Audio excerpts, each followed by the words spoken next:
बिस्मिल्लाहिर्रहमानिर्रहीम। अस्सलामुअलैकुम। My name is Tuba Zulfiqar. I am your biology teacher और आज हम डिस्कस करेंगे मलेरिया को एज एन एग्ज़ाम्पल। किस तरह हम लोग मलेरिया को जो है वो यूज़ करें, मतलब मलेरियल डिज़ीज़ थी उसमें हम लोगों ने बायोलॉजिकल जो मेथड्स थे, प्रॉब्लम सॉल्विंग मेथड्स थे, उसको किस तरह यूज़ किया ये देखेंगे। सबसे पहले हम लोग देखते हैं कि जो मलेरिया है ना वो बहुत सारी कंट्रीज़ में बहुत कॉमन है और पाकिस्तान में भी एक कॉमन डिज़ीज़ है।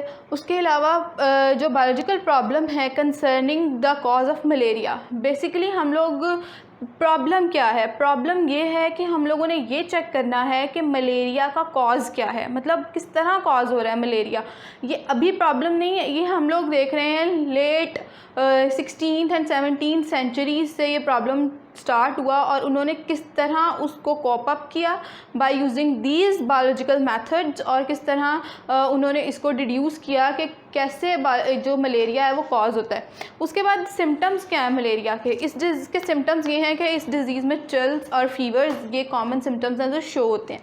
सबसे पहली जो ऑब्जर्वेशन, इसमें दो हम लोग पार्ट्स देखेंगे, एक जो है वो 17th सेंचुरी 18th सेंचुरीज़ वाला प्रॉब्लम है और दूसरा हम लोग देखेंगे कि 20th सेंचुरीज़ में क्या प्रॉब्लम्स फेस करनी पड़ी। सबसे पहले जो ऑब्जर्वेशन देखी गई, ऑब्ज़र्व किया गया, लोगों ने ये देखा कि जो लोग मार्शी एरियाज़ में रहते हैं, यानी कि पसमानदा इलाके, यानी कि जहाँ पे इतनी डेवलपमेंट नहीं हुई होती, उन एरियाज़ में रहते हैं, वहाँ लोगों को ये डिज़ीज़ बहुत ज़्यादा हो रही थी, वहाँ ये डिज़ीज़ कॉमन थी। फिर देखा गया कि ऑब्ज़र्व किया गया कि जो स्टेगनेंट वाटर और बैड एयर है, अगर कोई गंदा पानी पी रहा है वहाँ का या फिर उस हवा में रह रहा है तो उसको ये डिज़ीज़ कॉज हो रही है। तो ये बेसिकली ऑब्जर्वेशंस थी। फिर क्या हुआ, फिर 17th सेंचुरी में डॉक्टर्स ने और फिजिशियंस ने ये देखा कि एक ट्री है, उसकी बार्क, उसका नाम है क्यूना, जो है वो क्योर कर सकती है मलेरिया को। उन्होंने उसको शिप से जो था ट्रांसपोर्ट करवाया, लेकिन क्या था वहाँ पे कुछ लोग थे ऐसे बेईमान, उन्होंने क्या किया कि उसको रिप्लेस कर दिया चिंकोना एक ट्री है उसकी बार्क से, छाल होती है दरख्त की उससे। लेकिन उनकी ये जो बेईमानी थी ये लोगों के लिए फ़ायदेमंद साबित हुई और क्या हुआ कि वो जो बार्क थी वो एज अ मेडिसिन ज़्यादा इफ़ेक्टिव रही एज़ कम्पेयर टू क्विना। बेसिकली उसके अंदर क्यूनीन एक केमिकल प्रेजेंट होता है जो इसको क्योर करता है। फिर क्या हुआ, फिर ये देखा गया कि अब ऐसा हो रहा है कि मार्शी एरियाज़ में लोगों को ये प्रॉब्लम कॉज हो रही है या स्टेगनेंट वाटर से हो रही है।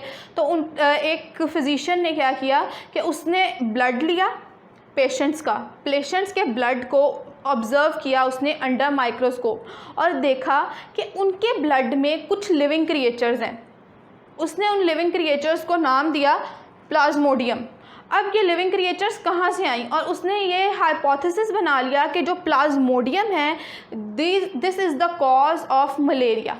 Now in late part of 19th century following observations are made like marshy areas, quinine effect is an effective drug against malaria, drinking water of marshy areas cause malaria. ये सब observations हैं। अब observations के बाद क्या होता है, आप लोगों ने पिछले लेक्चर में पढ़ा है, हाइपोथेसिस जनरेट होता है।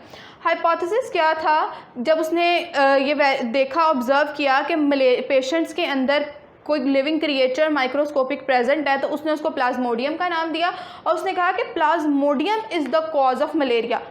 वो कंफर्म नहीं था, ये कोई फिक्स बात नहीं थी, बल्कि उसने एक स्टेटमेंट, सिंपल स्टेटमेंट दे दी कि ऐसा हो सकता है, हमें इस पे काम करना चाहिए। फिर डिडक्शंस बनाई गई। डिडक्शंस आप लोगों को मैंने बताया था कि लॉजिकल रीजनिंग्स होती हैं और ऐसे स्टेटमेंट्स होती हैं जो हमारे इस हाइपोथेसिस को कंफर्म करें या इसको सपोर्ट करें। ये भी कंफर्म नहीं होती लेकिन लॉजिक होता है एक।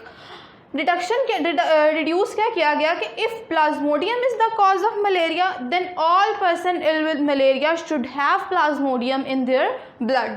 अब उन्होंने इस बात को डिड्यूस कर लिया कि जो लोग भी बीमार होंगे, क्योंकि पेशेंट्स के ब्लड में प्लाज्मोडियम मिला था, तो उन्होंने इस बात को माना कि अब जो लोग भी मलेरिया की वजह से बीमार हो रहे हैं उनके ब्लड में प्लाज्मोडियम ज़रूर मौजूद होगा।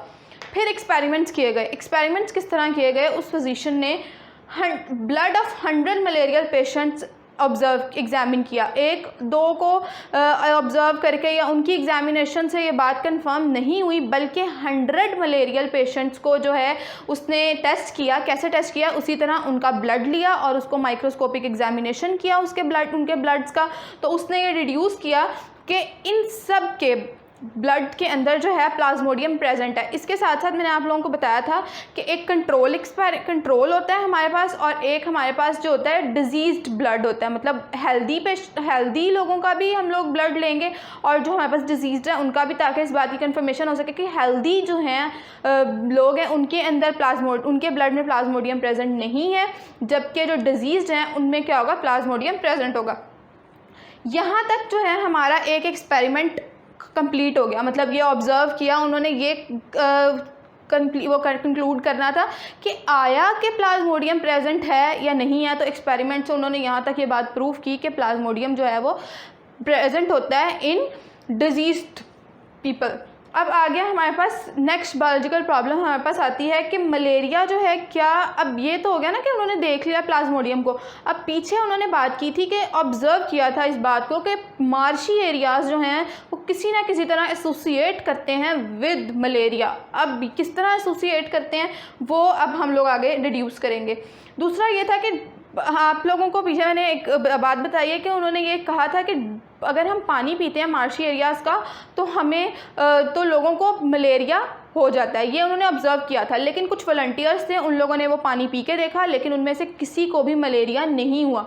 तो इससे ये बात साबित हो गई कि जो स्टैग्नेंट वाटर है उसका कोई रोल नहीं है, उसको पीने से किसी को मलेरिया नहीं होगा।